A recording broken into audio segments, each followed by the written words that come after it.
brothers and sisters. Let me start with probably a story. You, by the way, Mike and my lovely one Lulu, right? And we're from Raleigh. I'd like to start with the story of two angels. Did you know that Lucifer used to be an angel of the Lord? He was in charge of the music ministry. And yes, he was. And together with his friend, they're really good pals.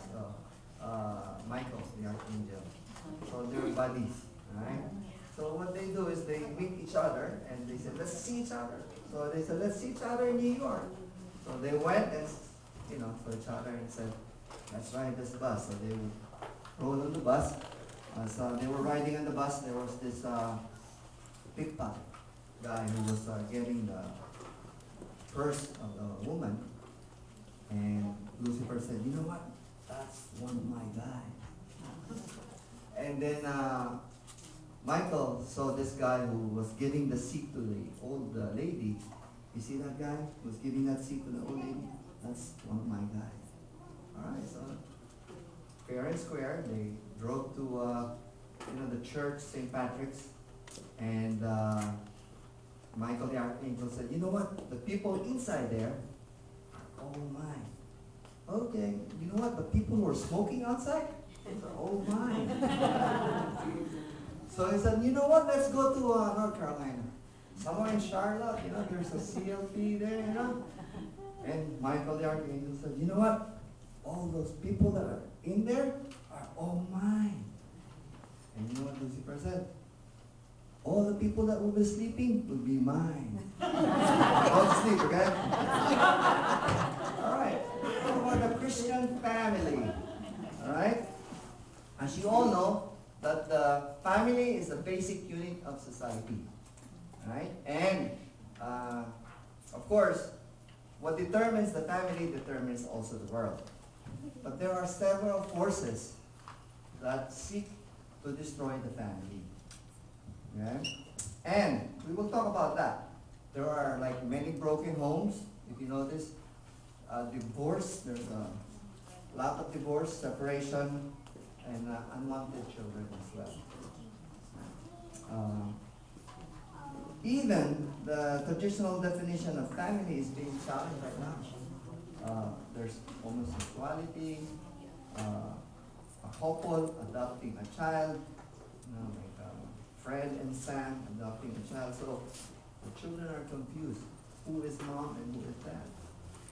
So that's really a challenge. So for this, we need to put on God's mind and to follow His plan for the family. So let's look into the family. What's God's plan for the family? Why don't you go back to that story? Sorry. I also have a story. He's not the only one with this story. There was once this guy who, let's call him Steve.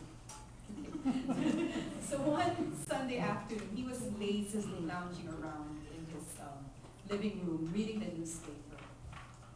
Then along comes his little boy, Johnny. And Johnny was very, very, active. He's a very active child. And he wanted to play with his dad. He says, Daddy, can Johnny speak already? No. Daddy, I want to play with you, Steve, not wanting to be interrupted with his morning paper reading, thought of a way to get Johnny occupied. So he looked at a picture in the newspaper of a world map. He saw a world map there. And then he decided to tear it into several pieces.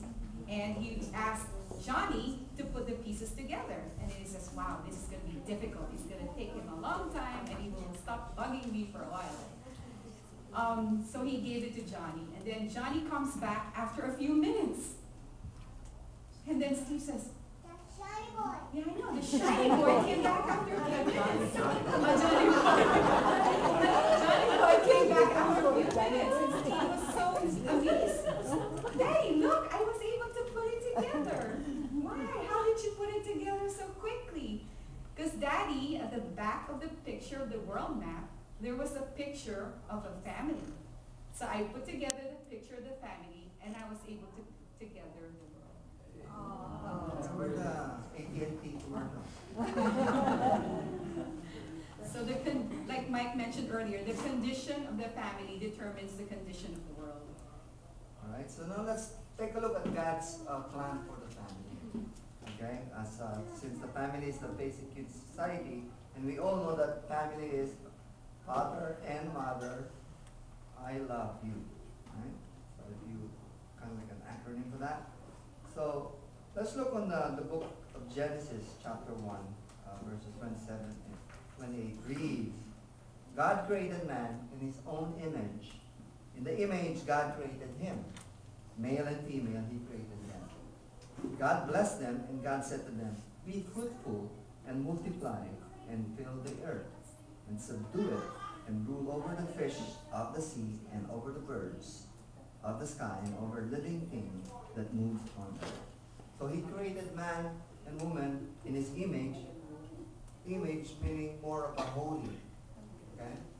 So God created man and woman with their individual physiology, their individual characteristics to be able to go forth and multiply. He created Adam and Eve and not Adam and Steve. God intended man and woman to be one, not as independent individuals.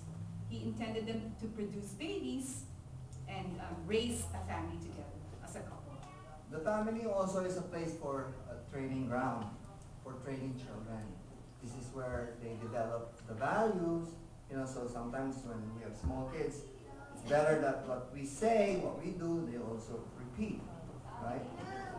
So teaching is not really formal during these growing years, but rather it comes on everyday activities that we do at home. So how we communicate with our spouses, how we communicate also with our children. You need to review your own values and see the place of Jesus in your life, because there are values your children will learn. But it depends on what you will bring into the family and what you want them to learn. So if you don't talk about Jesus, then when they grow up, they're not going to hear about Jesus as well.